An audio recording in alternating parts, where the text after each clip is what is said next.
No Limit Texas Hold'em is the Cadillac of poker. You don't happen to have $8,000 on you, do you? Oh, no, we don't use money in heaven. Comes in pretty handy down here, Bub. Oh, You just won $1 million! You're making a run at it, aren't you? Rolling up a stake and going to Vegas.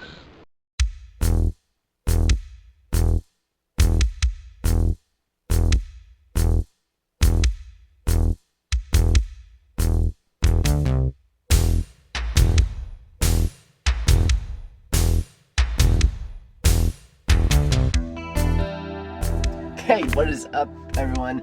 It is actually day 2 of Cherokee, and yeah, I'm sorry I didn't really vlog much on day 1. I tried to film some hands. I think I got a couple from the mini main, the 400. They have a 400 multi-flight million guarantee. We fired that yesterday. We're doing okay. We're at starting, stack 30K, up to 45, down to 20, up to 40. Back down to 20, and then we were down to 12 bigs. MP opens 2x. We shove ace queen suited on the button, and small blind wakes up with kings and holds. So GG there. Then we hopped in a $200 sit-N-Go. We chopped that for 3 ways for 600.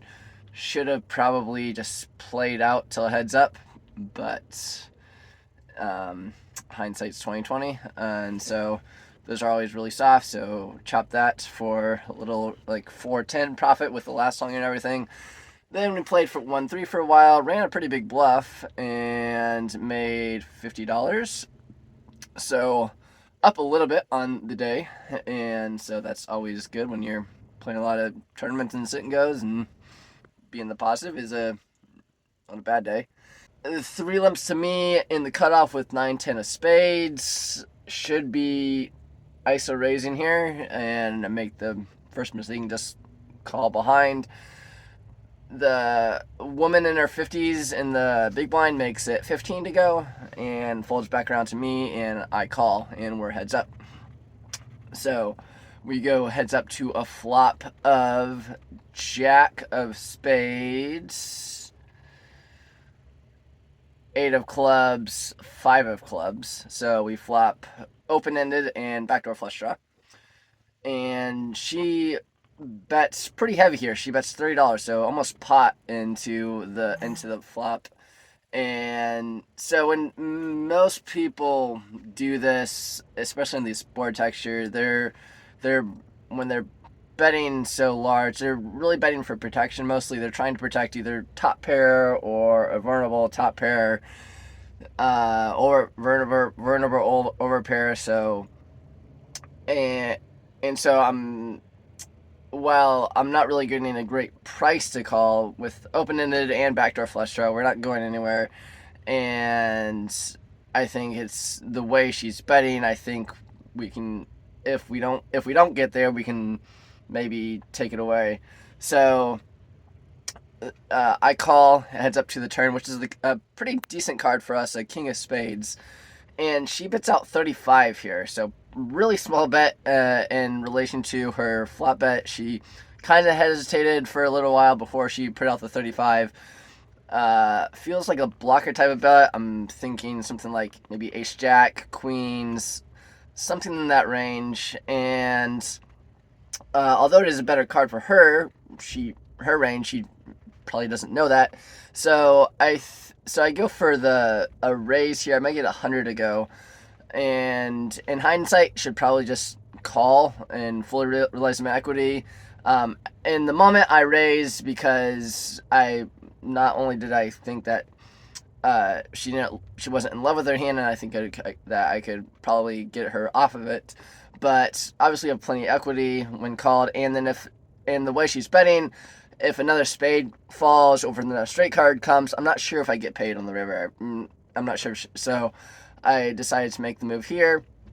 In hindsight, probably calling is just best. And then we can, if we do brick river, we can just bet big on river then when check 2, or raise river, depending on action. So that's probably the better line, but it's not what happened. So she tanks for about a minute or so, puts in the call. So we're still heads up to the river, which it falls a brick 6 of diamonds. So break everything. We end up with 10 high on the river, and she tanks for about 30 seconds and then checks it over to us. So we go for it, all in, $175, started about $320 effective, and so she doesn't think too long and then makes the fold. So we get it through. Didn't play optimally, but it wasn't terrible, I don't think. Although obviously, yeah, ISO raising pre was probably the first and probably biggest mistake, and then probably just best to call the turn and not really deep enough to raise turn there in hindsight, but that's what happened. So yeah, it is normally beautiful Cherokee. It is kind of cold and rainy, and then it's supposed to snow later this week, or later next week, I guess. We won't be here, so we're here yesterday and today, and then we're planning on heading back to South Carolina on Sunday morning. That's the plan, and then we'll work on the bike, work more on the van. It's a little bit of a mess if you can't tell right now. It's still a work in progress. Radios and amplifier is still a work in progress. So we're about to fire this $100 Survivor tournament, which is basically a satellite for cash, and should be pretty soft. I mean, it's $100. It's, so 10% of the field gets 1,000, or is it 800? I think it's, because I know they take 20%. I'd have to look it up, but yeah, I'm pretty sure it's 1,000. Anyway, should be pretty soft. We're gonna fire that. Probably play some more sit-N-Gos, maybe grind some cash. I don't think we'll fire another bolt into the 400 mini main. Maybe fire something next week. I think they have a 6 max. That could be fun. And so we're gonna eat some breakfast and then get in there. And I was hoping we had an ace. On break here in the Survivor, we just tripled up, and so we're coming back to 10 big blinds. It's a pretty turbo event, 10-minute blinds, but I think everyone at the table is probably retired other than me, so good table. And so yeah, it's Late Ridge ends 114 entered, 80 left, so, and then 110 paid, so 15th will get $320, and everyone else will get 800. And we are out in 50th, four-way pot. We had a chance to quadruple up with ace queen. Did not get there, and should have filmed the bust out hand, but still getting back into this vlogging thing, so did not. No sit-N-Gos running right now because there's no dealers available, so cash looks okay. We'll hop on the list and see how that is, and then just wait for the dealers to become available to start firing sit-N-Gos. And then there's also another $100 Survivor at 2 p.m., so we'll probably fire that as well. On to the next thing. So we got like 23K at break, going up to 1,500. And so yeah, a little bit about hours, doing decent, good table. About 40 seconds, so we're gonna get back to the table. So we are back here in the van, taking a quick break. We busted the Survivor. We did not survive the Survivor, sadly. That one hurt a little bit. We busted in 24th place with 12 paid, so we were fairly close to getting there, and we had about 10 big blinds, button shoves, and covers us. We have ace king in the small blind. Alright, let's see, on him. Call. On him. She's all in. Big blind also calls in all in for less with jack 6, and button has pocket 3s, runs out, we don't improve, we lose to jack 6. And so yeah, that's how that one ended. But there are a decent number of sit-N-Gos running, so after we snack a few more peanut butter pretzels, we're gonna get back in there and fire sit-N-Gos probably until they stop running them. Maybe we'll play some cash if that looks really good. We'll see. But yeah, continue to grind and then head back likely in the morning. Yeah, so and that's that. Oh. I like the play. Nice. Flop. Good turn. Stay clean. Let's go.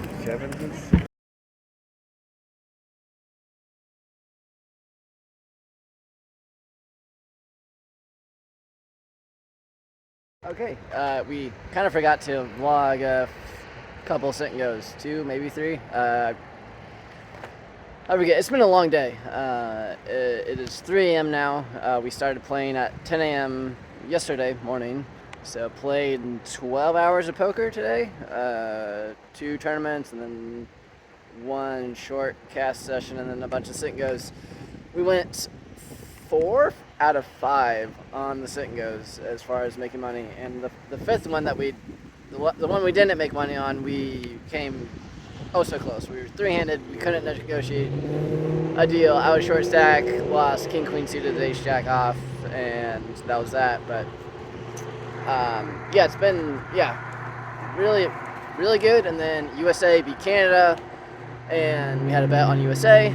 And so that won, and then won another 300 on top of that because of a bad line live. I saw that USA was up 2-1 in the second period, and the live line for the correct score at the end of the game was USA 3-1, and it was like plus 700, which I couldn't tell you what the right exact number for it is, but it's not plus 700 when there's like 22 minutes left in the game and they're up 2-1 and you have Connor Hellebuck in goal.